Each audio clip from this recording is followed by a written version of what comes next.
Welcome back to the deep dive. Today we're tackling a really big one. It's something that feels like it's touching everything, the impact of artificial intelligence on, well, all of us, Mm. on the global workforce. Uh, It's reshaping industries, jobs, our whole professional future, really. And the big question, the one we're really digging into today, is probably on a lot of minds. Just how many jobs will AI take over by 2030? And, maybe more importantly, what does that actually mean for you? What skills are going to matter? We're planning to cut through the noise, look at the stats, the insights, and try to figure out, what this employee of tomorrow really looks like. exactly. And to do that, we've gathered quite a few sources, articles, looking at AI's influence on jobs, sure, but also the economic side and critically the skill shifts that are becoming necessary. So we'll cover the job displacement fears, you hear a lot about that, but also the new opportunities AI is creating, trying to give you that balanced view. Yeah, get the full picture. Because honestly, there's so much hype, so much noise.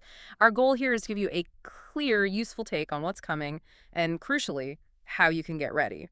We've actually got some pretty surprising facts lined up about how work is changing. Yeah. Let's unpack this. So let's kick off with the sheer economic scale of AI. IDC research, they're projecting AI will add something like $19.9 trillion to the global economy by 2030. 19.9 trillion. It's a huge number. It really is. And they also see it adding about, what, 3.5% to global GDP by then? That's right. And what's fascinating here, I think, isn't just the raw figures, but how business leaders see it. Our sources show, like, 98% of executives view AI as a must, not a nice to have, a must. 98%, wow. Yeah. And McKinsey backs this up. They predict 70% of companies will be using AI in some form by 2030. People are comparing its impact to, electricity or the internet. It's that foundational. Right, not just another tool, but like the whole infrastructure changing. And that naturally brings it back to the listener, right? I Yeah. mean, if it's that integrated, what does that actually feel like for someone working day to day? It sounds inevitable. It really does point towards AI becoming just part of the fabric of how we work across almost every sector. Okay, so let's tackle the elephant in the room, job loss fear. Goldman Sachs has this projection. It's pretty stark. AI could displace around 300 million full-time equivalent jobs worldwide by 2030. 300 million, that's significant. It is, and they also mentioned that about 25% of routine tasks, they're already automated, done by software, RPA, not people. Right. We need to balance that, as we said. Statista and the World Economic Forum, they offer a counter-narrative, or at least a more complete one. They expect about 83 million jobs could be lost in the next 5 years due to tech. Okay.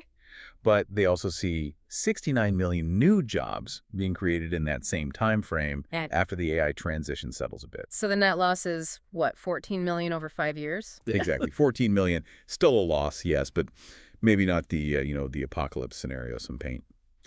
And another really crucial point from the World Economic Forum's 2023 Future of Jobs report, they actually think broader economic issues, like slower global growth, weaker consumer spending, are bigger threats to jobs right now than AI specifically. Hmm.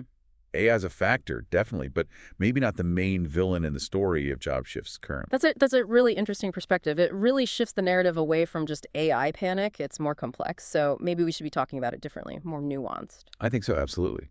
It's less AI takes jobs Yeah. and more AI transforms jobs. And speaking of transformation, let's shift focus a bit. AI's potential goes way beyond just business efficiency. Think about social good. In healthcare, for instance, AI diagnostics are getting better. Therapies are becoming more personalized. There's potential to cut costs, which could mean, better access to care for more people. Right. And education. Mm. AI could tailor learning to individual students, make it more effective. Personalized learning, yeah. And just broadly, if AI handles the repetitive stuff, it frees up us for higher level thinking, creativity, leadership, things machines aren't good at. So it's not just about doing the old jobs faster, it's about enabling new kinds of work. What new roles are actually popping up because of AI? Exactly right. We're already seeing new technical jobs emerge. AI programming, obviously, but also specialized maintenance for these complex systems, advanced data processing roles specifically for training AI models ethically and effectively. These jobs literally didn't exist a few years ago. Right. And Forbes talks about AI becoming woven into, well, everything. Daily life, social structures, legal systems, politics. It's a societal shift, not just an economic one. We're already using AI for really complex global challenges, like modeling climate change scenarios or predicting disease outbreaks. It's got huge potential for improving quality of life, helping us make better decisions on a massive scale. Okay, but with that kind of power, that kind of integration, Yeah, it raises a huge question, doesn't it? How do we steer this thing responsibly? absolutely critical. It feels like we have to have serious talks, governments, businesses, individuals, about the ethics, the guardrails. How do we maximize the good and minimize the harm? We need to build those rules of the road as we're paving it. Couldn't agree more. Okay, so let's get specific. Which jobs are most likely looking at automation by 2030? The sources seem to point towards roles with lots of regular duties, as they put it, repetitive stuff. That's the core of it. Take accountants and bookkeepers. Mm. A lot of data entry, ledgers, financial statements.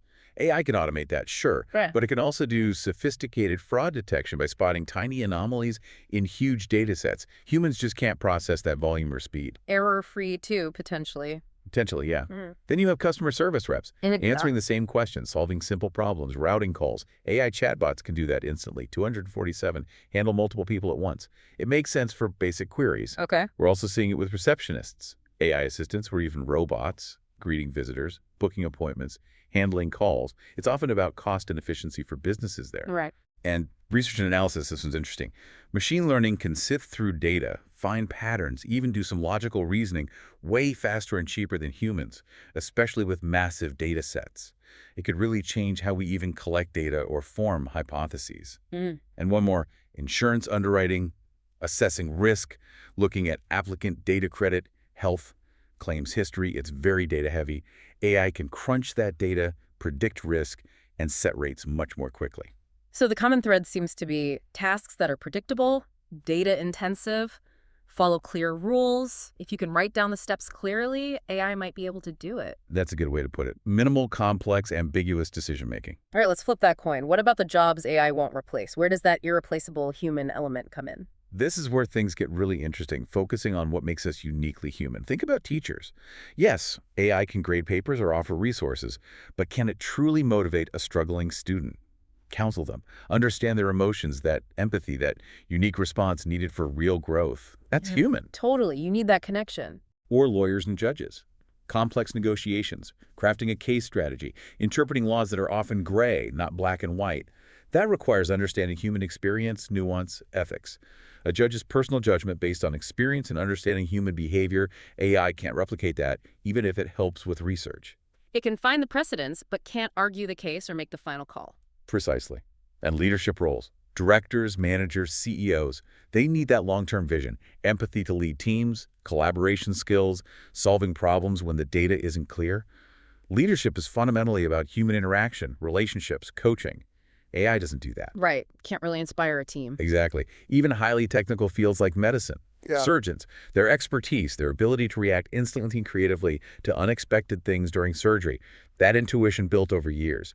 AI can assist with diagnostics, absolutely, provide data in the OR.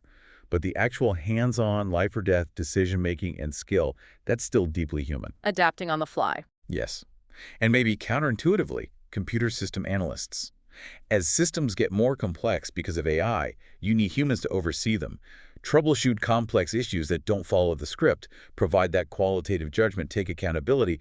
Their role actually becomes more vital. Interesting. So it's the messy stuff, the unpredictable, the deeply human connection stuff, creativity, complex problem solving without a manual, empathy, judgment.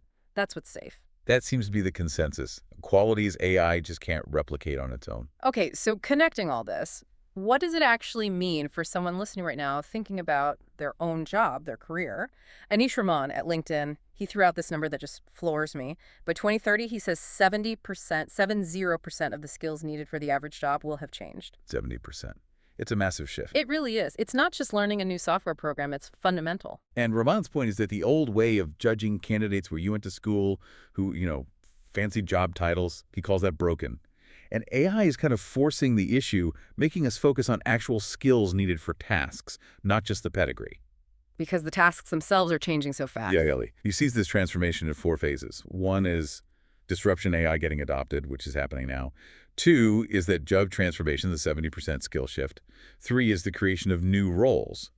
Jobs like data scientists, social media managers didn't exist 20 years ago, right? Yeah. And there will be more we can't even picture yet. Right. And phase 4 is this whole new innovation economy where the real value comes from human creativity, imagination, innovation, not just churning things out efficiently. Okay, so how do you, the listener, figure out where you stand in all this? Rahman has this practical idea, a 3-bucket analysis for your job. Yeah, it's pretty straightforward. Look at your main tasks, maybe the top dozen things you do. Okay. Bucket 1, tasks AI will likely automate.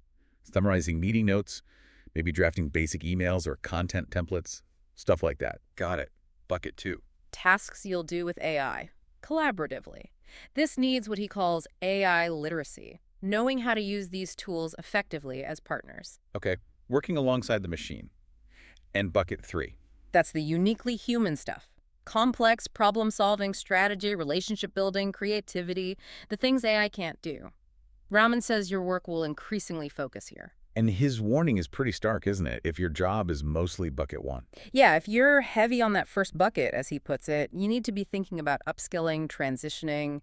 Standing still isn't really an option. Adaptation is key. Which leads to this idea, soft skills are the new hard skills. Rahman talks about the 5 C's. What are those again? Curiosity, compassion, creativity, courage, and communication. Right. Curiosity, compassion, creativity, courage, communication. And he stresses you need to get better at these every single day. Because LinkedIn's data, it shows these skills relating to people, thinking strategically, communicating well, are actually rising in demand faster than pure technical AI skills. Faster than AI literacy. Wow. Why? Because AI can't develop them independently.